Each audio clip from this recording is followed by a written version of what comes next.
Hey, I'm sitting here reading Matthew chapter 18. And this passage has always stood out to me as one of the principles that I live by. And basically what's going on in this chapter, Matthew chapter 18, the disciples, they're talking to Yahusha, to Jesus, the Messiah, and they're arguing about who the greatest in the kingdom of heaven is. One thing you'll notice about the disciples is most of the time when they walked with Christ, they were confused. They didn't really know what was going on. They didn't know, they didn't have a true grip on his will and what he came to do.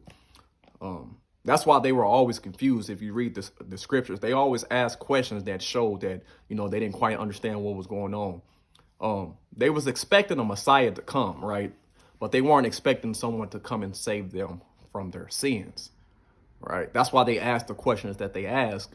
They were expecting somebody like King David, somebody to come and deliver them from their physical oppression. They didn't know that this was a part of God's will for them to be delivered spiritually. So that's what's going on in a lot of this when you see the disciples arguing about things, silly things, and asking him questions that's a little off. He had a lot of patience with the disciples. And that's what's going on right here in Matthew chapter 18. They're arguing about who the greatest in the kingdom of heaven is. Okay. And right here, verse 18, it says, chapter 18, verse 1. At that time, the disciples came to Yahusha, to Jesus, saying, "Who then is the greatest in the kingdom of heaven?" And Yahusha called a little child to him and put him in their midst and said, "Truly I say to you, unless you turn and become as little children, you shall by no means enter into the kingdom of heaven. Whoever then humbles himself as this little child is the greatest in the kingdom of heaven." So the disciples are arguing about who the greatest in the kingdom of heaven is. And they decided to ask Yahusha. He was somebody that they can always go and settle disputes, right? Like this man is all knowing, why not ask him?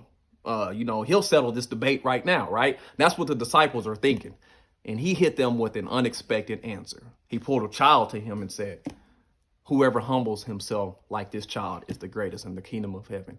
And I'm pretty sure they didn't expect that because he kind of threw them for a loop there. He humbled them, and what that means. When I first read that passage some years back, I didn't really understand what it meant.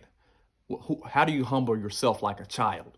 And as I, begin to read the Bible more, I began to understand that I noticed that Yahusha always said that we should be humble and increase in humility and stuff.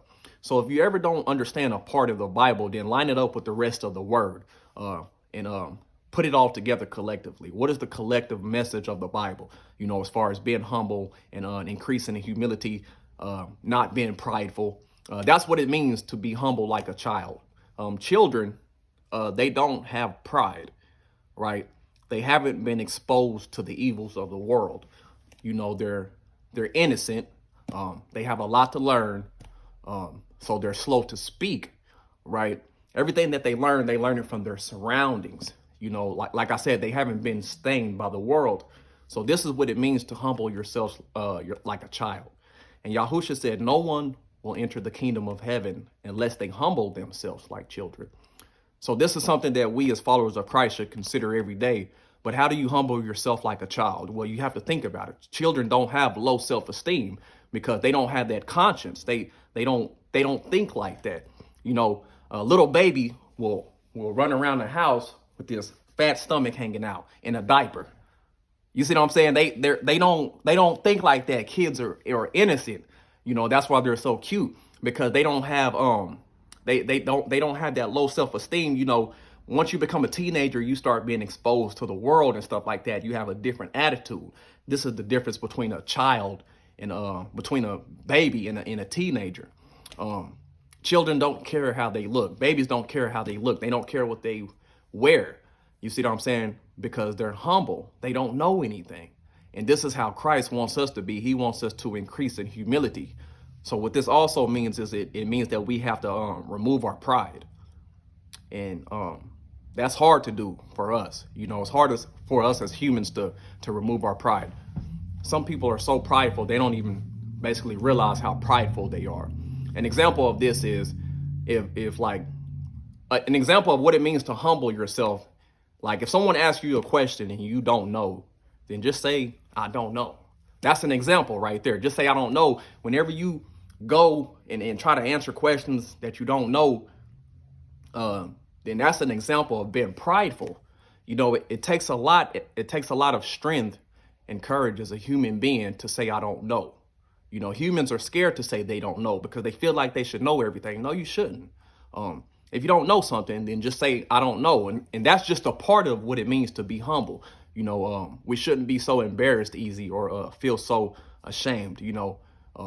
We're so worried about pleasing people in this world, and this is just something that we should consider, and I'm going to read that last verse one more time.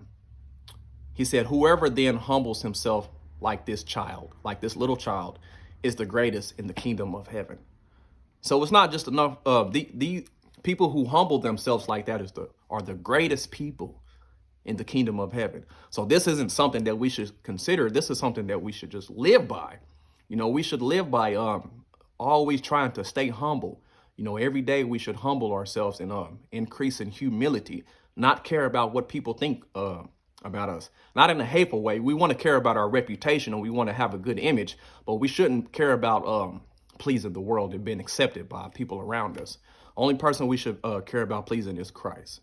So I just figured that I'll let y'all know that that's what it means to be humble. That's how we increase in humility. So we got to think like children do. Don't act like we know everything.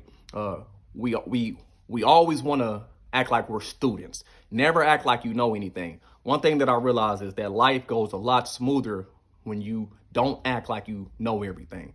If you just humble yourself, you'll learn a lot, because you're more teachable. People can speak to you. You're not like a hot potato. Trust me. I practice it a lot. If you humble yourself, you will learn so much every day. And the journey of trying to be humble is such a fun and interesting journey. It never gets old. When you go through life with pride, it's harder. It's harder to walk that way because you strive a lot. You get into a lot of debates and fights and stuff like that. We don't do that kind of stuff. As followers of Christ, that's not what we do. So I hope this message was edifying to someone. And if you want to read this for yourself, it's in Matthew chapter 18. Y'all be blessed.